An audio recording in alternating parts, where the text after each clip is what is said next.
When a pen litters the strict street of success, gathering series of salt in its talked sense, as its mouth runs like an overfeeding Owambe on Saturdays, and fixes feces as fixes on an innocent slate, for every page to have a sage, for every brain not to live in vain, for our lifestyle not to be profane, for yesterday's fate to dictate today and design tomorrow, then we have a book. But if Nigeria were a book, who would have written the epistle? Epistle because Nigeria is a home of many scars. Epistle because she's a pistol that make peace stool. Stooling even when citizens don't eat beans. But our expressway expressed this way by eating human beings. And the fool Anis also hit human beings with their pistol. So why won't we call her an epistle? So let me ask again, for the sake of peace to reign, if Nigeria were a book, who would have written the book?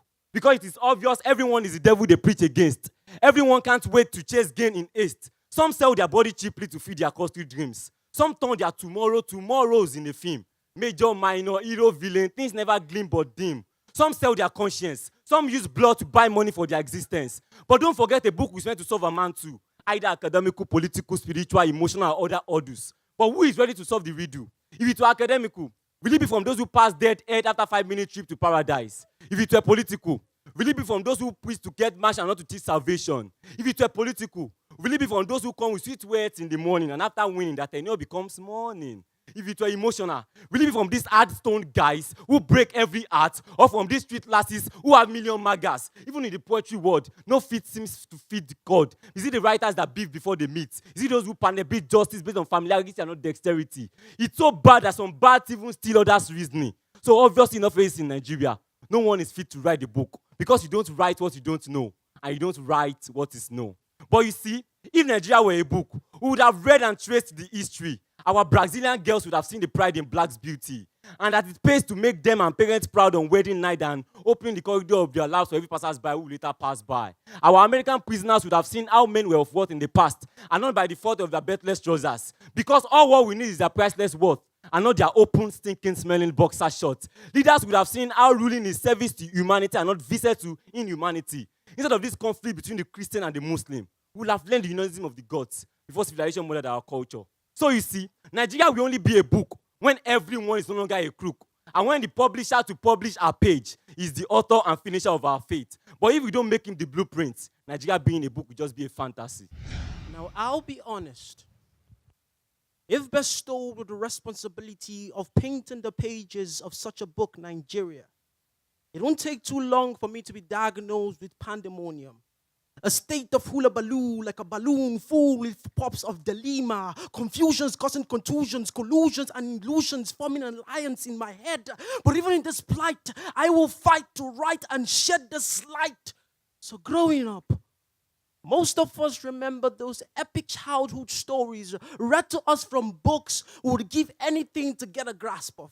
But I tell you, if that book was Nigeria, it would be nothing but a messed up tale with no happy endings, locked away in oblivion beyond the reach of children. I'm sure that its publisher must have known this. That's why he wrapped it in an attractive cover, glamorous enough to lure its reader, only having to find out that if this book was Nigeria, it would be nothing but a kaleidoscope full of errors. Sorry, a beautiful nonsense, shaped in art, but its contents shaped in beauty and the feeling of power lost, poor leadership, and corruption, painfully written on the blood and sweat of its heroes past. If this book be Nigeria, it will be a story of persecution with a leader guilty of defamation, tagging the future leaders of tomorrow as lazy Nigerian youths and sealing the fate of all Nigerian women to the other room.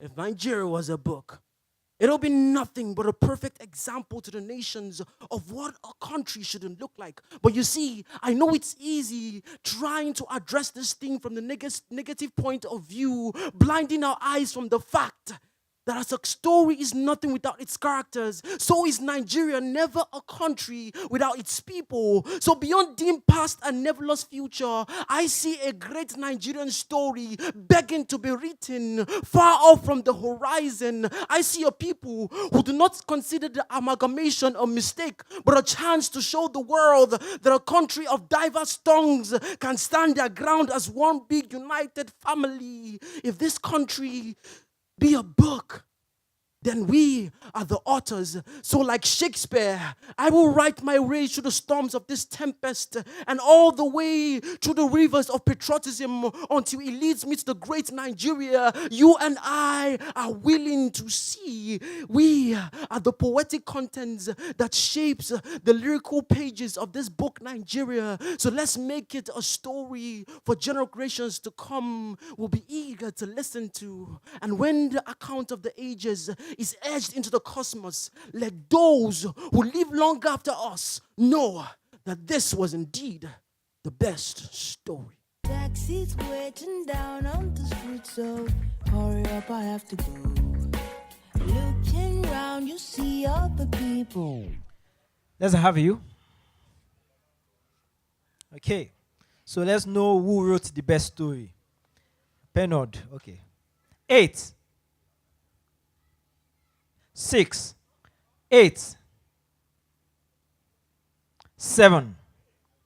Okay. For J speaks. 8, 7, 8, 8.